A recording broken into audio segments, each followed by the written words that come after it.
91,2 FM Pro 1 RRI Jakarta, kanal Inspirasi The Groove dengan Sepi yang dirilis tahun 2001. Tapi tentunya kita tidak merasa sepi ya, karena ada Lintas Jakarta Sore bersama saya Bugi Satrio dan juga Bang Ridho ya sampai pukul 19 waktu Indonesia Barat. Dan kita akan berbincang-bincang mengenai sistem pendidikan di Indonesia. Masa pandemi COVID-19, Kemendikbud melakukan sejumlah terobosan yang dilakukan secara cepat dan masif.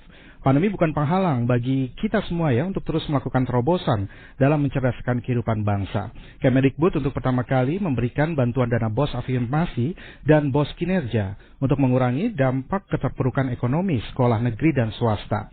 Mendikbud juga mengatakan krisis COVID-19 mengubah kebijakan Kemendikbud, sehingga sekarang BOS afirmasi dan BOS kinerja difokuskan dan diprioritaskan untuk daerah yang paling membutuhkan dan yang paling berdampak. Di samping itu, Kemendikbud juga menghadirkan kurikulum dan modul pembelajaran dalam kondisi khusus untuk meringankan kesulitan pembelajaran di masa pandemi COVID-19.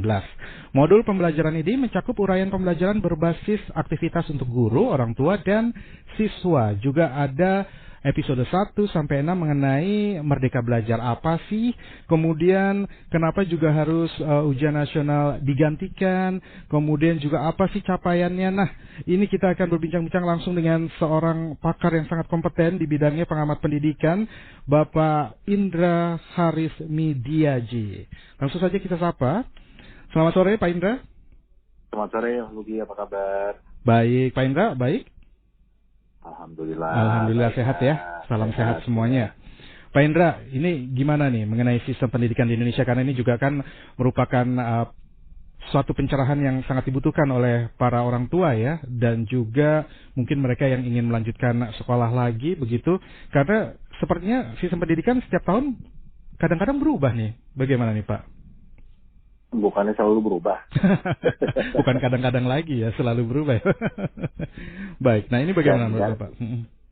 Nah ini mau jujur atau mau diplomatis nih bahasanya? Jujur dong Pak. Tidak ada dusta di antara kita Pak. Kalau jujur agak menyakitkan kadang-kadang kalau jujur ya. Jadi kita itu sekarang ini masyarakat Indonesia berada dalam kondisi ilusi mutu pendidikan. Artinya kita punya ilusi kalau pendidikan Indonesia itu baik, kondisinya bagus-bagus aja, dan ini terjadi penurunan karena adanya pandemi. Ya kan? Bahkan di Kemendikbud sendiri kan menyampaikan kalau tidak tatap muka akan terjadi dampak negatif, learning loss, dan lain sebagainya. Tapi sebetulnya jauh sebelum pandemi, sudah 20 tahun lebih, Indonesia itu adalah salah satu negara dengan mutu pendidikan terburuk di dunia. Untuk urusan literasi saja kita nomor 60 dari 61 negara. Jadi kemampuan baca tulis kita, kemampuan membaca kita itu nomor 60 dari 61 negara. Bank Dunia menyebut kita itu functionally illiterate. Artinya buta huruf secara fungsi. Orang-orang yang bisa baca tapi nggak ngerti apa yang dibaca. Jadi kalau kita bicara literasi dasarnya saja bermasalah, berarti kan nggak bisa belajar. Ya kan? Nah, sedangkan anggaran pendidikan kita itu luar biasa besarnya. 550 triliun tiap tahun. Itu baru yang dari APBN, belum yang dari APBD, belum lagi yang dari dana masyarakat. Saya memperkirakan ya paling nggak sekitar 1.000 triliun itu tiap tahun anggaran pendidikan kita. Tetapi kenapa mutunya tidak baik? Dan ini kan sebetulnya bisa kita lihat dari kondisi ini kalau kita belajar sejarah nih Mas ya. Iya. Kan kita dikatakan 350 tahun dijajah Belanda ya. Iya. Padahal yang datang pertama itu kan bukan kerajaan Belanda, tapi pedagang Belanda kan. Pedagang Belanda kan berarti tujuan utamanya berdagang, bukan menjajah kan. Tapi kenapa mereka bisa menguasai? Karena kita juga belajar, karena pada waktu itu yang ada adalah bangsa Indonesia diadu dengan bangsa Indonesia yang lain. Sedangkan VOC hanya mengambil keuntungannya saja. Ya ini bukan merendahkan menyaksikan kepahlawanan para pahlawan kita ya, perjuangan mereka. Tapi kalau kita mau jujur, perang Sultan Hasanuddin itu bukan lawan Belanda, tapi kan lawan Arung Palaka Sultan Boneh, benar nggak? Ya. Perang Diponegoro itu bukan Pangeran Diponegoro melawan Belanda, tetapi melawan Hamengkubuwono V kan begitu. Nah, memang di situ Belanda mengambil tadi, oke, saya kasih senjata ya, tapi nanti kamu kasih ini ke kita kan gitu. Jadi intinya bangsa ini sudah ratusan tahun itu diadu domba. Coba kita lari ke tahun 2021 ini. Masih gampang nggak kita diadu domba? Gampang sekali kan? Gitu. Yeah. Apa sedikit masyarakat bisa betul-betul sekarang ini diadu domba menjadi masyarakat yang terbelah kan gitu. Nah ini kan membuktikan kalau bangsa ini kan belum cerdas. Yeah. Nah berarti sistem pendidikan kita yang ada selama ini belum melaksanakan amanah konstitusi, yaitu mencerdaskan bangsa. Nah ini yang harus segera dibenahi, gitu. Nah ini PR besar, apalagi Pak Jokowi punya program pembangunan SDM unggul. Tapi kan sayangnya sampai hari ini Mendikbud kita malah kayaknya nyerah nih urusan PJJ kan, malah didorongnya untuk tatap muka kembali kan begitu, dan tidak ada langkah nyata untuk membantu orang tua di rumah, guru-guru, bagaimana sih proses PJJ yang efektif ini kan begitu. Yang tetap anak-anak tidak terjadi learning loss itu. Nah ini kalau kita bicara kondisi faktanya seperti itu, Mas. Iya. Jadi dari mana dulu nih kita benahi nih? Ini kan PR yang sangat besar begitu ya. Karena mungkin juga karena kultur kita juga mudah diadu domba, jadi sistem pendidikannya juga mungkin tidak bisa dibangun dengan baik begitu.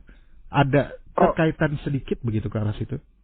Problem besarnya adalah kita tidak pernah punya cetak biru pendidikan, nggak pernah punya grand design, nggak pernah punya blueprint. Jadi ibaratnya kalau kita bangun rumah nih, ya kan, nggak ada gambarnya, nggak ada cetak birunya. Kita mau bangun 3 lantai, jadinya cuma 1 lantai. Anggarannya sama. Kita mau bangun kamar mandi, jadinya gudang kan gitu.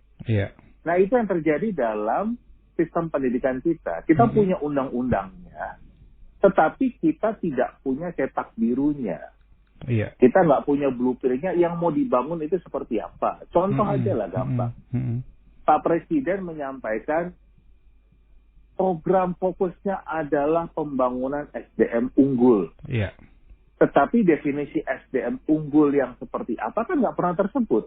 Jadi kan semuanya mengawang-awang. Beda dengan waktu periode pertama beliau, fokusnya adalah pembangunan infrastruktur. Ya kan? Dari Jawa ujung barat sampai ujung timur akan terkoneksi dengan jalan tol. Nah, kan kelihatan itu cetak birunya kan gitu. Jelas jadi gitu, atau enggak. Nah, itulah problem kita. Dari dulu, dari reformasi nih ya, masa reformasi ini jadi 20 tahun lebih kita tidak pernah punya cetak biru, tidak punya blueprint. Ini kan berarti harus keterkaitan antara pemerintahan satu dengan pemerintahan berikutnya mungkin ya, bila ada pergantian begitu. Itu yang tadi kita diskusi awal pertama, kenapa tiap ganti menteri ganti kebijakan, gitu. Jadi karena tadi nggak punya cetak biru nih, gitu. Menteri A lagi bangun bangunannya itu baru 2 lantai katakanlah. Tiba-tiba dibongkar semua, enggak, saya mau bangunnya 7 lantai kan gitu. Jadi gitu, itu yang terjadi gitu terus, nggak pernah jadi tapi bangunannya. Kan? Jadi ini tanggung jawab siapa ini Pak kira-kira nih? Karena kita kan juga nggak bisa hanya mengkritisi saja ya, tapi paling tidak menawarkan solusi. Solusi sebetulnya sudah banyak ditawarkan oleh para tokoh-tokoh pendidikan, para pakar-pakar pendidikan kan gitu. Tetapi kelihatannya Kemendikbud ini memang saat ini sangat menutup diri dari masukan. Bahkan jadi begini, salah satu program legislasi nasional jadi di DPR itu tahun lalu harusnya itu salah satu yang direvisi adalah Undang-Undang Sisdiknas. Ya kan? Nah, kita mendorong memang dalam Undang-Undang Sisdiknas itu harus ada blueprint tadi. Nah, tetapi sayangnya Kemendikbud nggak pernah menyelesaikan ini draftnya kan begitu. Iya. Nah, jadi dan kita padahal dari bahkan sebelum pelantikan Pak Jokowi, kami tokoh-tokoh pendidikan itu bahkan sudah menyusun draft Sisdiknas. Jadi udah banyak yang memberikan masukan, tapi nggak pernah didengarkan kan begitu. Jadi ini kami sih berharap memang masyarakat juga dibantu teman-teman media untuk menyuarakan terus. Iya. Kalau kita memang butuh ini, jadi nggak. Kalau kita bicara pendidikan, Mas, pendidikan itu dari hulu ke hilir harus berkesinambungan. Ya kan? Yeah. Nggak ada pendidikan itu bisa dipotong-potong pakai episode kan gitu. Episode 1, episode 2 kan gitu. Itu bukan pendidikan. Ini mengkritisi Merdeka Belajar nih ya, episode 1 sampai episode 6. Ini menurut Pak Indra nggak bagus nih? Kurang efektif? Merdeka Belajar sendiri itu adalah merek dagang dari sebuah perusahaan swasta. Jadi sudah sangat kacau dalam program di dalam Kemendikbud ini. Jadi ini adalah merek dagang yang kebetulan mereka adalah tim pembisik utamanya Mendikbud. Iya. Tapi terus jadi dipakai menjadi jadi ini syarat kepentingan kelompok nih kan begitu. Yang tadi kenapa saya katakan akhirnya mereka sangat tertutup terhadap masukan. Baik. Gitu. Jadi kalau menurut Pak Indra tidak ada sedikit pun yang baik dari sisi pendidikan kita, sistem pendidikan kita? Memang harus dirombak total, Mas. Harus dirombak total. Apapun yang ada saat ini tidak baik begitu, Pak? Sangat tidak baik karena hasilnya tadi untuk membaca saja kita tidak mampu. Ranking 60 dari 61 negara begitu ya? Itu kalau udah. Kalau kita nggak bisa baca, kita nggak bisa belajar artinya. Itu udah merupakan. Itu kan udah paling dasar. Udah merupakan measurement indicator ya bahwa sistem pendidikan kita failed begitu ya, gagal. Karena ranking 60 dari 61 ya. Jadi mindsetnya ini saya bukan menyalahkan siapapun pemerintahnya pada waktu itu. Iya. Tapi justru pertama kita menyadari, oh iya, kita ini dalam kondisi bahaya. Kita punya mimpi bonus demografi yang mau kita hadapi bencana demografi nih kan gitu. Iya. Karena anak-anak kita tidak diedukasi dengan baik, tapi nilainya tinggi-tinggi kan gitu. Iya. Karena model yang didorong adalah ikut bimbel. Jadi yang diajarkan adalah bagaimana caranya mengerjakan tes. Iya. Bukan ilmunya kan gitu, bukan kemampuan literasinya. Jadi kita harus mengakui dulu memang kondisi kita buruk. Iya. Ayo kita perbaiki bersama. Kita punya keinginan untuk memperbaiki, punya kebutuhan untuk membenahi ini. Karena terus terang masyarakat Indonesia itu melihat pendidikan sebagai suatu yang remeh kan gitu. Contoh nih, ini kalau dari sisi masyarakat kan sekarang juga kelihatan ya. Kalau Ki Hajar Dewantara itu mengatakan untuk membuat sebuah ekosistem pendidikan yang ideal, itu harus ada 3 sentra pendidikan dan ini dipakai di Finlandia. Iya. Sentra rumah sebagai sentra belajar. Sekolah sebagai sentra belajar, masyarakat sebagai sentra belajar. Iya. Coba lihat selama sebelum pandemi, di rumah-rumah orang Indonesia tidak pernah dijadikan sebagai sentra belajar. Iya. Mindset orang Indonesia, urusan belajar serahkan ke sekolah, pulang dari sekolah serahkan ke bimbel. Padahal Finlandia sendiri mengikuti Ki Hajar Dewantara ya. Nah, justru kita kan sering dengar kenapa Finlandia itu sekolahnya cuma 3 jam. Halo? Iya, sepertinya terputus. Iya, sepertinya terputus hubungannya. Mungkin kita akan mencoba menghubungi kembali. Iya, baik. Karena masih belum ada conclusion ya, jadi kita akan coba menghubungi kembali untuk Pak Indra, seorang pengamat pendidikan. Tadi sudah sangat seru ya bahwa Pak Indra ini mengkritisi sekali kebijakan-kebijakan yang memang diterapkan pada saat ini, begitu, di mana kita harus malah belajar dari Finlandia dari Ki Hajar Dewantara begitu ya. Sentra rumah, kemudian sekolah dan masyarakat, dan kita bisa melihat bahwa di tengah masa pandemi saat ini ternyata rumah-rumah tidak menjadi sentra belajar begitu. Semuanya diserahkan kepada sekolah. Padahal Ki Hajar Dewantara ini milik kita loh, bukan milik siapa-siapa. Baik, selamat siang ya, selamat bergabung kembali Pak Indra. Gimana Pak? Tadi terputus? Ya, baik. Silakan dilanjutkan. Tadi saya bicara sampai sentra pendidikan kan. Iya. Jadi di Finlandia itu anak-anaknya cuman belajar 3 jam di sekolah. Iya. Cuma nggak pernah dikasih PR, mata pelajaran cuma 5 kan begitu. Tapi mereka menjadi salah satu negara yang terbaik mutu pendidikannya kan, diakui seluruh dunia seperti itu. Kenapa? Karena di rumah itu anak bukan tidur kan, tetapi anak itu juga membaca, berdiskusi dengan orang tuanya kan begitu. Jadi kalau kita melihat ini kondisi masyarakat Indonesia sendiri meremehkan. Belum lagi nih. Kalau lagi dengerin emak-emak ngobrol nih tentang bimbel nih, ini kadang-kadang suka lucu. Mereka suka mengatakan, bimbel A itu bagus loh. Kenapa? Yang ngajar itu anak-anak mahasiswa dari PTN ini kan gitu.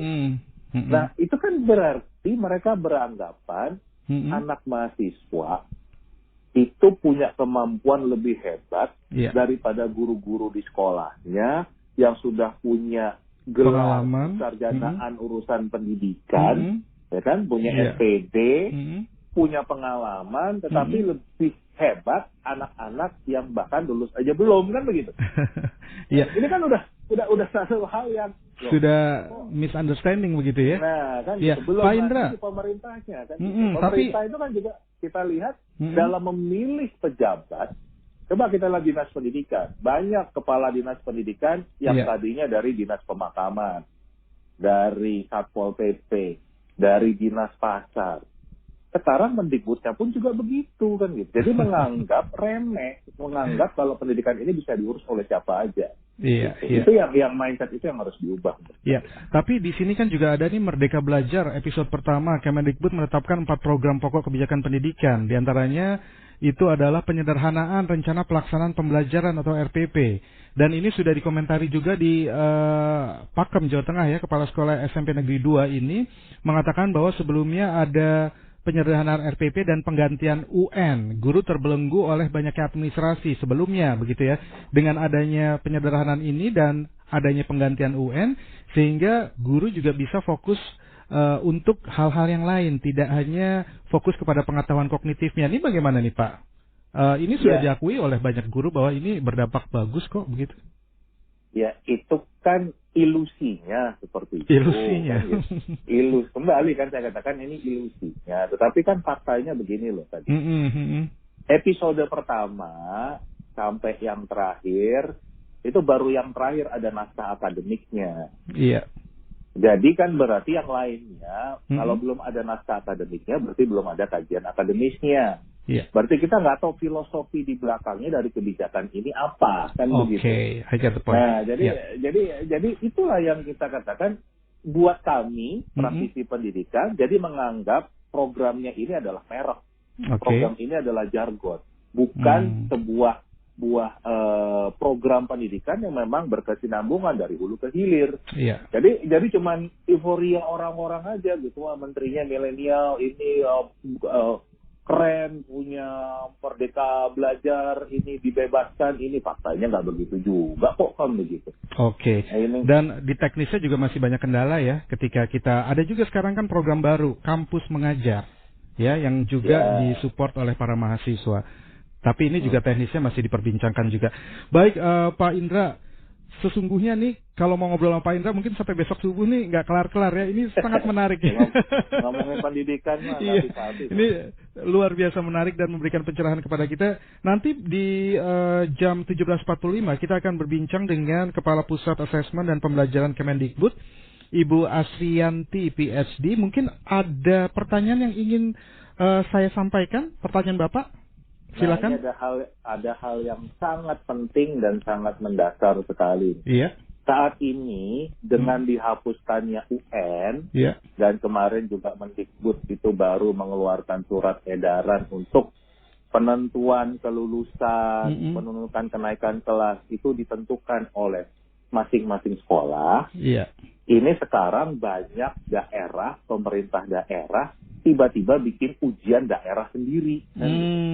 Dan ini sangat meresahkan gitu, karena kok ini habis UN terbitlah UD kan begitu. Serupa tapi tak sama gitu. Nah, yang kembali lagi untuk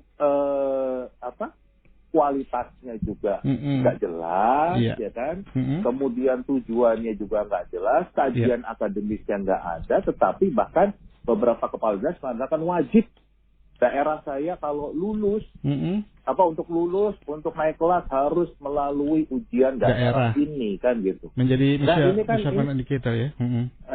Itu yang saya melihat karena kelemahan komunikasi publik dari Kemendikbud kan begitu. Tolong sekali ini diadres. Saya katakan jangan melaksanakan protokol kesehatan yang salah kaprah kan gitu, mencuci tangan dari urusan-urusan pendidikan, menjaga jarak dari sekolah, dari insan pendidikan, dari dinas pendidikan, kan, sama juga pakai masker besi, nggak mau bicara dengan kita kan gitu. Itu prokes yang keliru menurut saya. Iya, selain itu juga perlunya blueprint begitu ya, tadi Pak Indra juga sudah mengatakan itu ya, nanti akan saya sampaikan ke ada lagi satu lagi bikin blueprint. Sekarang itu Kemendikbud udah bikin yang namanya peta jalan pendidikan. Iya. Tapi sayangnya peta jalannya nggak belajar dari Gojek kan gitu. Kalau bikin peta jalan di Gojek, kalau kita buka aplikasi Gojek, itu selalu mulai dari titik jemputnya di mana, mau diantar kemana, biayanya berapa kan gitu. Iya. Nah, ini peta jalan yang dibikin oleh Kemendikbud, nggak ada titik mulainya dari mana, mau sampai kemana, biayanya berapa. Jadi ruwet kan gitu. jadi kayak peta buta kan gitu. Baik, nanti saya tanyakan ya Pak ya. Saya tanyakan mengenai peta jalan pendidikan dan juga dihapuskannya UN berakibat munculnya UD. Itu yang harus dipertimbangkan ya. Baik Pak, yang terakhir apa yang ingin disampaikan kepada masyarakat terkait sistem pendidikan di Indonesia, tapi yang menyemangati ya Pak ya. Dari tadi soal kita sudah membahas yang jelek-jelek aja gitu ya. Silakan Pak. Ya, justru kita harus mengambil kalau pendidikan ini adalah prioritas. Artinya bangsa ini anak-anak kita sendiri kan, yang kita harus menyadari dunianya sudah berubah. Kan? Kita selama hidup kita nih, yang para orang tua kayak saya nih kan nggak pernah mengalami pandemi, terus harus belajar dari rumah kan gitu. Selama hampir setahun nih, dan kelihatannya bakal lebih dari setahun kan begitu. Artinya cara hidup kita, cara belajar kita juga harus berubah. Nah, itu yang masyarakat kita harus menyadari dan mulai mau belajar. Tidak hanya melihat apa yang dulu dilakukan terus diulang-ulang lagi, mau belajar. Kuncinya itulah. Kita mau belajar sesuatu yang baru begitu jadi ya. Masyarakat pembelajar. Oke. Dan tidak bergantung dengan hanya sekolah saja. Begitu ya Pak ya. Baik, terima kasih sekali lagi Pak Indra Harismidiaji, sangat memberikan pencerahan kepada kita. Selamat sore Pak, dan salam sehat untuk keluarga tersayang di rumah ya Pak ya. Salam hormat untuk mereka. Iya, baik. Assalamualaikum Pak. Selamat sore. Waalaikumsalam.